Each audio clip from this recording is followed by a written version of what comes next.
নমস্কাৰ মই কাৰুল আৰু এই মুহূৰ্তত ৰাজ্যবাসীৰ বাবে এটা অত্যন্ত গুৰুত্বপূৰ্ণ খবৰ লৈ আহিছোঁ। ৰাজ্যত বানৰ বৰ্তমান সময়ত সংহাৰী ৰূপ ধাৰণ কৰিছে বানে আৰু ৪৫,০০০তকৈ অধিক লোক এতিয়া প্লাবিত হৈছে।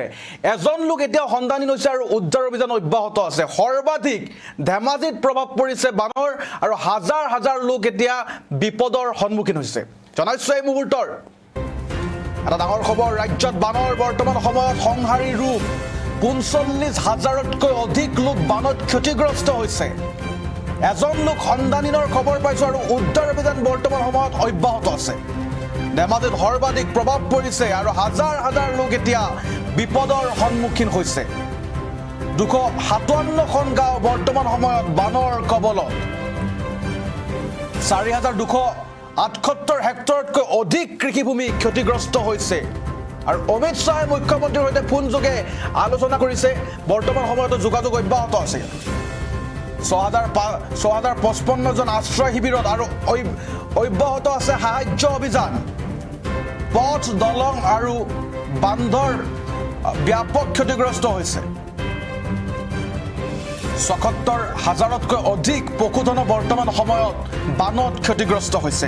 ৰাজ্যত যিহেতু বানৰ সংহাৰী ৰূপ ধাৰণ কৰিছে, আমি দেখিছোঁ আটাইতকৈ অধিক ক্ষতিগ্ৰস্ত হৈছে ধেমাজি।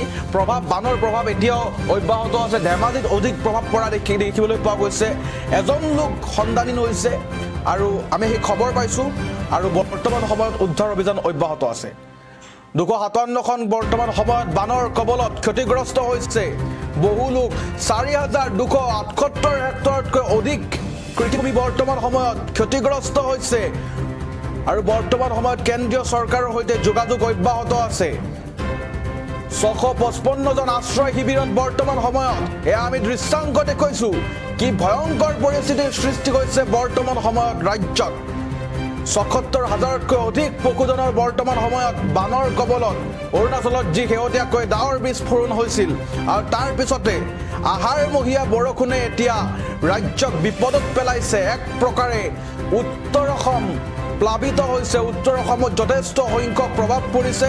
ধেমাজিত সৰ্বাধিক প্ৰভাৱ পৰিছে আৰু বানৰ তাণ্ডৱ বৰ্তমান সময়তো অব্যাহত আছে।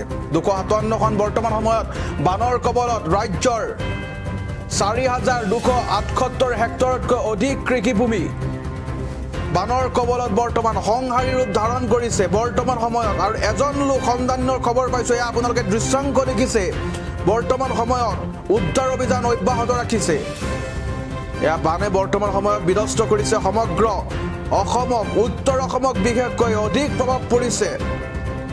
ভয়ংকৰ ৰূপ ধাৰণ কৰিছে অবিৰতভাৱে বৰষুণ আৰু শেহতীয়াকৈ অৰুণাচলৰ ডাৱৰ বিস্ফোৰণৰ ফলত যি সৃষ্টি হৈছে। জলস্তৰ বৰ্তমান সময়ত বৃদ্ধিৰ ফলত ৰাজ্যৰ কেইবাখনো জিলাত সৃষ্টি হৈছে জটিল পৰিস্থিতি। হাই এলাৰ্টত ৰখা হৈছে। ধেমাজি জিলাত এজন লোক আজি সন্ধানহীন হৈছে আৰু তাৰ বৰ্তমান সময়ত এই মুহূৰ্তত উদ্ধাৰ অভিযান অব্যাহত আছে।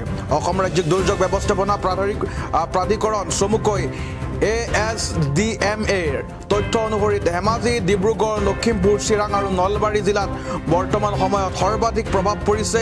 ইয়াৰে ধেমাজি জিলাতেই ৪১,০০০তকৈ অধিক লোক বানৰ কবলত পৰিছে। বৰ্তমানলৈকে ২৫৭খন গাঁও প্লাবিত হৈছে।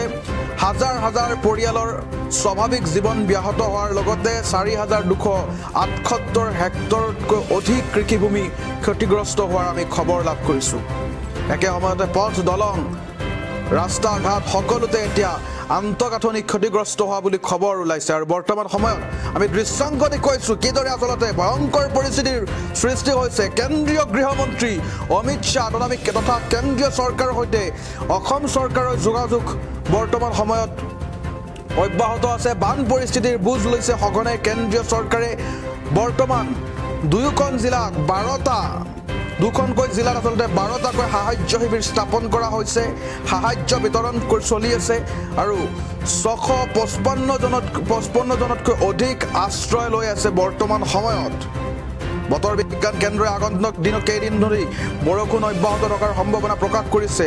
য়েল্লো এলাৰ্ট জাৰি কৰিছে বতৰ বিজ্ঞান কেন্দ্ৰ আৰু অসম চৰকাৰেও শেহতীয়াকৈ 5খনকৈ জিলাত হাই এলাৰ্টত ৰখা হৈছে মই নামসমূহ কৈছোঁ ধেমাজি ডিব্ৰুগড় লখিমপুৰ চিৰাং নলবাৰী জিলাত বৰ্তমান হাই এলাৰ্টত ৰখা হৈছে ৪১,০০০তকৈ অধিক লোক বৰ্তমান সময়ত বানৰ কবলত এয়া দৃশ্যাংক দেখিছোঁ শেহতীয়াকৈ যে অৰুণাচলত ডাৱৰ বিস্ফোৰণ হৈছিল আৰু আহাৰমহীয়া বৰষুণে বৰ্তমান সময়ত অসমত বিশেষকৈ উত্তৰ অসমত প্ৰভাৱ বিস্তাৰ কৰিছে